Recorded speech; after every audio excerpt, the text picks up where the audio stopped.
What's up everyone, Mule Kick Media here, and today I'm going to be doing my review for at least one half of the Batman Return to Arkham collection, with my review for Batman Arkham Asylum on PS4. Now, if you're wondering why I'm only reviewing Batman Arkham Asylum and not the whole collection together, the collection actually comes with two discs, one which has Arkham Asylum, the other one has Arkham City, and because I still have my 500GB PS4 hard drive, you can probably imagine 3 years later I am struggling for space for the games. Like, I was only just able to download Arkham Asylum.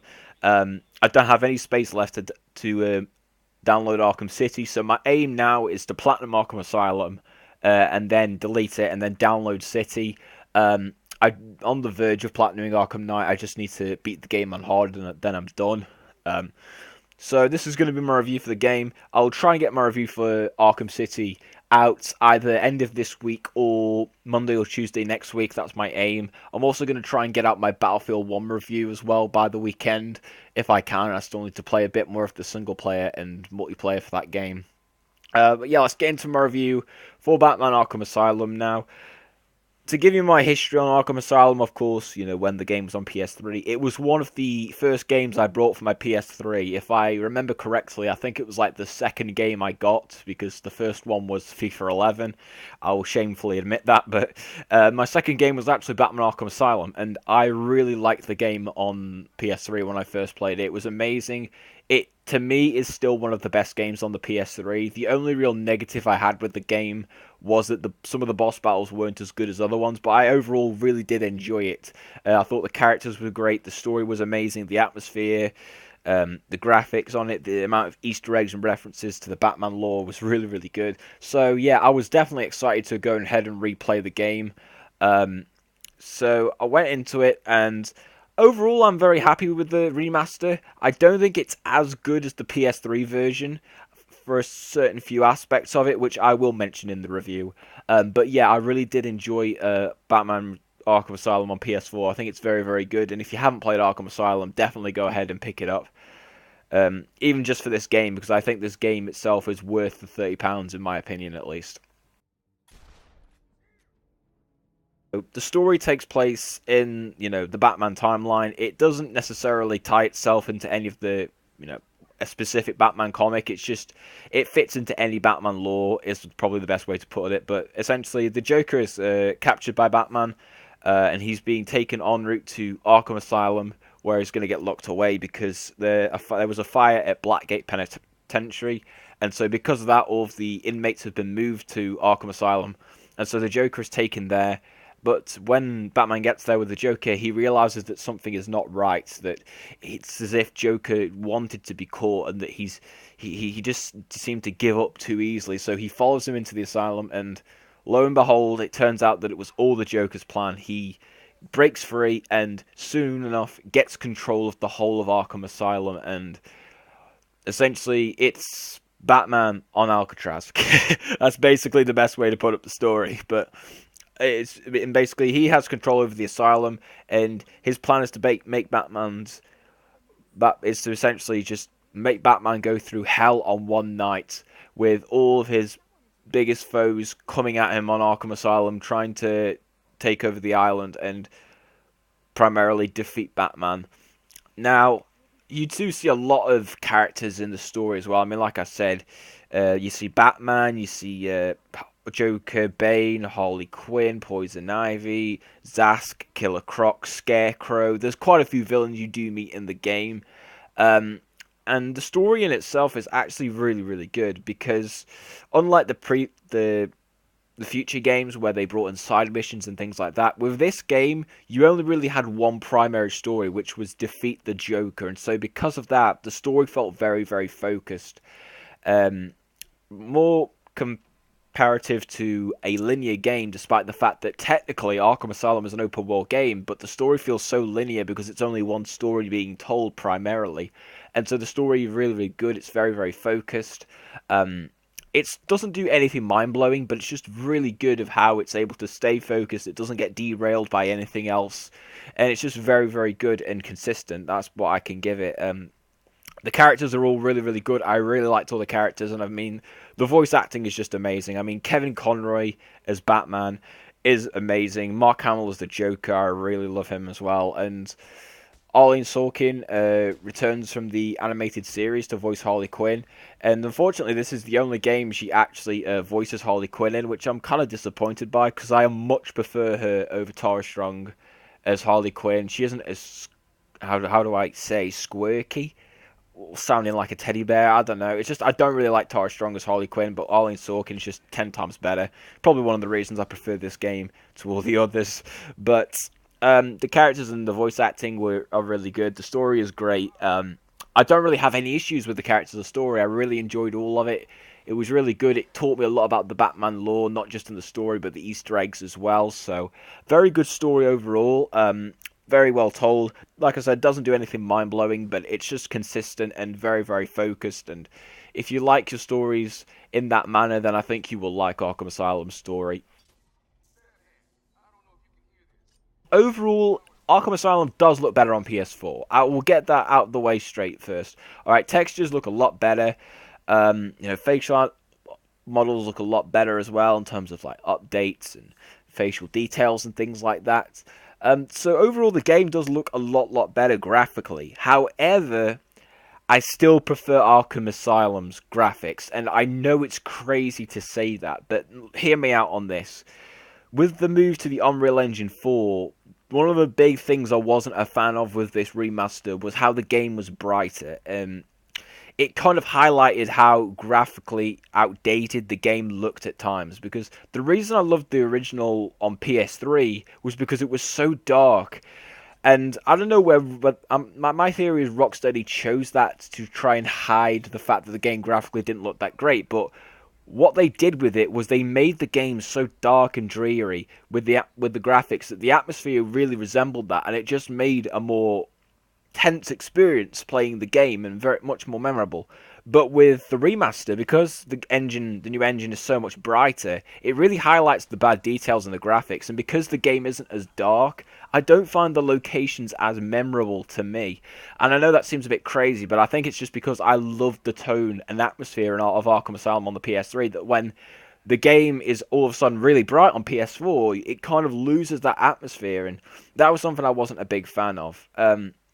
Also, even though the facial models have been updated, in terms of the actual expressions that the characters can pull, it's really disappointingly bad in comparison to the PS3 version. Like the PS3 version have more facial expressions than the PS4 versions, which is shocking. And I was really disappointed by that. Why they were able to upgrade the details, but you couldn't even improve the expressions. That was just really, really bad in my opinion. The lip syncing on some of the characters isn't great either. It kind of gets a bit funny at times as to how out of sync they are, but you get used to it after a while. And then the frame rate. The frame rate for this game is inconsistent. In combat, it will be completely fine. I didn't notice any frame rate drops. I believe the game is running at a locked 30 frames per second. I know Arkham City runs at an unlocked frame rate, but I'm pretty sure Arkham Asylum runs at a locked 30 frames per second. But in combat, when you're fighting, or if you're in Predator sections, the frame rate is fine. Like, it doesn't drop at all. But then all of a sudden, when you start running in game, it just all of a sudden the frame rate goes really, really choppy. Like, whenever you start sprinting in the game, the frame rate will automatically go down, and as soon as you go into a new area of the map, or at least that's what I found, at least whenever you walk into a new room or area, the game always seems to go down in frames, and it's even worse if you're running into that area, because then the game goes down to like 15 frames for me at times, which is really off-putting and jarring, and it wouldn't be a big issue if it didn't happen every single time you walk into a room, and it just really gets on your nerves, because you'll just be walking into another room and you'll be like, alright, just give me them dropped frames, because I know they're coming, I know it's going to happen. But it was weird, because on the PS3 version, I don't remember the game dropping frames once, or even if it did, it didn't seem that noticeable to me. So I wasn't very happy with that, and also I will say that my game did crash, I think like twice, from me trying to use the back claw on certain sections to break down walls, and for some weird reason the game crashed and it did it twice. So I'll put that out there. I was a bit disappointed that the game crashed twice. Bear in mind this was within, I think, like the first 5 hours of the game, and that was from me playing it on launch day, so maybe it was patched in a live patch. I have no clue, but I will just point that out there for the presentation's sake. So overall, in terms of presentation, the graphics do look enhanced, but I don't personally feel that they're as memorable as Arkham Asylum's, and also the frame rate is a bit choppy. The facial expressions on character models isn't that great, and overall, I don't really appreciate, or I'm not completely in love with the brighter color to the game. I don't really think it makes the location that memorable, if I'm to be completely honest with that. Got to start off, of course, with the combat in game. Arkham Asylum, of course, was the first one, and yeah, I will say the combat is basic in Arkham Asylum. I mean, there's only like 9 variations you can have to your combat, which is literally just punch, counter, evade, stun, ground takedown, back claw, barang, combo takedown, and combo throw. It's really basic, but I actually really did like Batman Arkham Asylum's combat system, because when I was playing it, I was expecting not to like it as much because of the limited things you could do, but actually I found Arkham Asylum to be really tough and quite challenging, because it really does challenge you to try and um, come up with unique ways to take down your enemies, because you don't have as many options as you do in the later games, particular Arkham Knight, where you have so many ways to take down enemies, whereas in this one you're very limited. But I felt like that was actually kind of good, because it really tested your strength and knowledge to be able to do that. It was really, really cool. I just loved the combat overall. It was very, very fun. Just took me back to the good old days on the PS3, when I would just literally spam this game on the combat challenges just to play the combat sections. It was so, so fun. The Predator sections as well, where of course you are entering a room with, armed gunmen, and you have to try and take them all out without alerting them. That was really cool as well. I really enjoyed that. Being able to sneak up on enemies and just take them out. Like I said, again, comparing to the future games, it is quite limited, but at the same time, I really felt like that worked in its favour, because it made you more resourceful. You had to try and use what you had and try and find unique ways to take them down. Like, there's still some really unique ways to take out people in the Predator sections, but I just don't think I was aware of it back in the PS3 days. And it was really cool to go back and try them out. It was really cool. In particular, the challenge maps, because if you try and play the challenge maps on Arkham Asylum on Extreme, they are really difficult. And because you can't use the gargoyles because they'll explode otherwise, which I don't think they have on the future games. I'm not 100% sure. But it was really challenging to do them, and it was kind of fun. So, gameplay in Arkham Asylum, very challenging, but very, very fun as well. And also, the game technically is an open world game, if you want to put it like that, because you've got like an open area to explore, but it's very linear. There isn't that much to explore, and the open world itself is not that big. I still class it as kind of like an open linear, if I want to put it in that way. It's weird, but it's basically open world, but not that big, and it still has that linear feel to it, if you get what I mean. And also, you do have some side activities. You've got the Riddler trophies, which you can go and collect, which will grant you more XP and can unlock new stuff in-game. And then you've also got the Spirit of Amadeus Arkham statues, which you go and scan to reveal who the Spirit of Amadeus Arkham is. So you do have some side activities, but not as many as you have in the future games. But I really did like the gameplay in Arkham Knight. It was very, very good. The gameplay was very rock solid. I loved the combat and Predator sections, both amazing. And the amount of time I've wasted trying to get all the collectibles is crazy, but I'll still do it every single time because I just love it so much. Arkham Asylum's story took me around about 8 hours to beat on my normal walkthrough. The Riddler trophies, it obviously will take up more time. Although, to be fair, when I was playing Batman Arkham Asylum on the PS4, I already had a good idea of where most of the trophies were, so I was just literally collecting trophies as I went along. So the Riddler trophies will probably take you about maybe another 8 hours on top of the single player campaign, dependent on how quick you are finding all of them. Of course, you got the tombs, you got the statues as well to scan. You've got the challenge mode to do, where you can try and get on the top of the leaderboards. Um, which is basically where you've got like these combat and predator sections. You can do them. That kind of takes up the game's like multiplayer slot, but I really enjoy those sections. They're very, very good. Like I said, I'm a massive fan of trying to get on top of the leaderboards on them, and it's just really, really cool. Um, and overall, the game is just very, very good for value. I mean, of course, you're probably not going to play the single player again unless you want to, try and get that platinum, which I'm trying to do right now. I'm trying to beat the game on hard difficulty. But yeah, there is a lot of value for this game, and I mean the collection itself is £30, and you've got a whole nother game to play, so it's definitely worth the value for money for me at least. Just because of how awesome it is, and the fact that the gameplay is so good that the challenge modes are very, very replayable for me at least. So with my final score for Batman Arkham Asylum on the PS4, I'm going to give it a 9.5 out of 10. If this was the PS3 version, I would probably give it a 10 out of 10.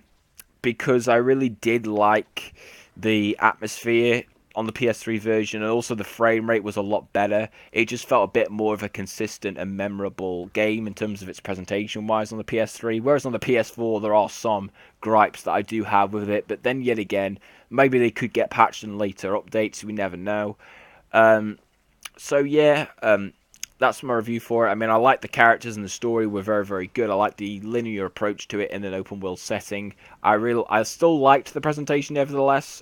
Still kept some really cool, memorable parts. Very dark and mysterious. I really like that. That dark atmosphere. It's still there, just not as obvious as it was in Batman Arkham Asylum on the PS3. The gameplay is very, very good, very enjoyable. Basic but enjoyable, and the value for money is definitely there, and I really do think that you will enjoy this game if you're someone who loves to go and replay the combat and challenge room stuff. Then I think you will enjoy the game. The other real negative I do have with the game, other than the presentation gripes I have with it, is the boss battles. Some of them aren't as good as other ones, but that's not really a big issue for me because I still play them nevertheless, and I don't think they're horrible. It's just I don't think they're as memorable as some other ones. But yeah, that is it for my review for Batman Arkham Asylum on PS4. Let me know in the comment section if you have played Batman Arkham Asylum on the PS4 or even the PS3, what you thought of the game. Let me know in the comment section. And yeah, I hope to see you again next time.